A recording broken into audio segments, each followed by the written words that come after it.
Today we are going to discuss impeachment of the president. So simply on the screen you can see that I searched impeachment of president in Google address bar, and here is one site, that indiaqanun.org. Here you can easily read the articles of the constitution very efficiently. They are they are written in the same manner as it is written in the constitution or PM Bakshi. So here Article 61, directly it is denoted that yes, Article 61 discuss about the procedures of the impeachment of the president. So Article 61, first you have to keep in your mind that Article 61 from the Constitution has the provision of this impeachment of the president. So point number 1 is noted down there. Second point, that yes, when a president is to be impeached for violation of the constitution, यानी कि इसमें साफ साफ there only one condition is given, that yes, the violation of the constitution. अगर president violation करता है तभी, ये नहीं कि मिसबिहेवियर और मिसकंसेप्शन और समथिंग लाइक उसमें अदर्स कॉन्स्टिट्यूशनल बॉडीज या नॉन कॉन्स्टिट्यूशनल बॉडीज पढ़ोगे तो वहाँ पे बहुत सारे कंडीशंस दिए हो रहता है उनको रिमूव करने के, लेकिन यूपीएससी यहाँ पे फंसा सकती है. They can trap you easily very efficiently, okay, very smartly, that yes, but you have to keep in your mind that yes, there is only one condition for the impeachment, that is violation of the constitution. दूसरा है कि the charge shall be preferred by either house of the parliament, यानी कि कोई भी house parliament का start कर सकता है. यहाँ पे भी यूपीएससी फंसा सकती है कि maybe they can give the option like the impeachment process can only be started in Lok Sabha. So आपको बिल्कुल यहाँ पे फंसना नहीं है. ये किसी भी सभा में, किसी भी सदन में इसको पारित किया जा सकता है या स्टार्ट किया जा सकता है. ओके, सो स्टार्टिंग के लिए कोई कंडीशंस नहीं है इधर of the house of the parliament. अब क्या कंडीशन है, अब थोड़ा फोकस कर लेना.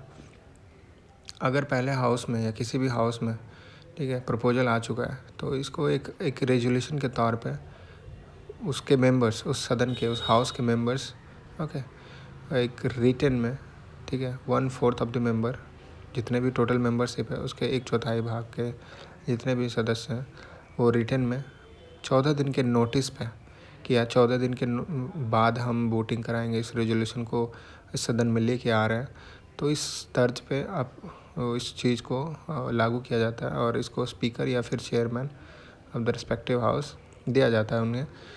इसके बाद इसको सदन में लाया जाता है और इसको 2/3 of the members of the total membership, अगर total membership not present and voting, इसको हमेशा याद रखना. टोटल मेंबरशिप मतलब total strength of that house, उसका, जो कि काफ़ी टफ होता है प्रोसेस इसको पास करना. इसलिए आज तक कोई भी प्रेसिडेंट शायद इम्पीच नहीं हो पाया क्योंकि ये प्रोसेस बहुत टफ है. और ठीक है, वो बात की बात है. तो यहाँ पे total membership of the house has been intention to move the resolution, उसको अगर पास कर दिया रेजोल्यूशन को और उसको 2/3 मेंबर्स ने वोट भी दे दिया और पास भी हो गया, then after okay that resolution is move to the second house. अब सेकेंड हाउस के लोग क्या करते हैं, मेंबर्स क्या करते हैं, उसको इन्वेस्टिगेट करते हैं मैटर्स को, चार्जेस को, ठीक है, कि आखिर चार्जेस सही हैं या गलत हैं. और उसमें प्रेसिडेंट को एक अधिकार होता है, okay, to represent himself in defence. Okay, must नहीं है but yes he can, he has the right.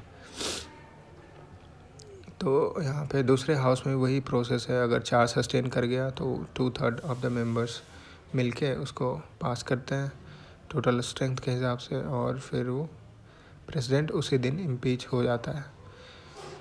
तो ये एक सिंपल प्रोसेस है, ये 2 स्टेप में होता है, इसको हमेशा याद रखना. ये नहीं कि पहला रेजोल्यूशन पास कर दिए तो बस ऐसा नहीं होता है कि 1/4 मेंबर्स हैं और फिर उसको 14 दिन के नोटिस में दे दिए तो वो पहले सदन में पास हो गया. उसको भी 2/3 से पास वहाँ भी करना पड़ता है, उसके बाद दूसरे हाउस में भी पास करना पड़ता है. So it's a very lengthy process और चार्जेस को इन्वेस्टिगेट भी करना पड़ता है. तो काफ़ी अच्छा प्रोसेस है और आज तक कोई भी प्रेसिडेंट इम्पीच नहीं हो पाया. तो सिंपल एक ओवरऑल आप एक माइंड मैप बना लो, ठीक है, कि आपको अगर कोई भी क्वेश्चन आए पीटी में या फिर मेंस में तो आप इसको कैसे हैंडल करोगे. सिंपल इसके लूप होल्स याद रखना. पहला तो ओनली वन कंडीशंस है, ठीक है, आर्टिकल 61 है, only one condition that is violation of the constitution. दूसरा है 14 दिन का नोटिस। कोई भी हाउस इसको स्टार्ट कर सकता है 14 दिन के नोटिस में, और 1/4 of the member of that house must be signed that resolution. उसके बाद दूसरा याद रख सकते हो आपकी 2/3 of the total membership not present in voting, total strength of that house, ये हमेशा याद रखना। इसके बाद दूसरे हाउस में जाता है, उसमें भी सेम 2/3 होता है। That's it. Okay, thank you.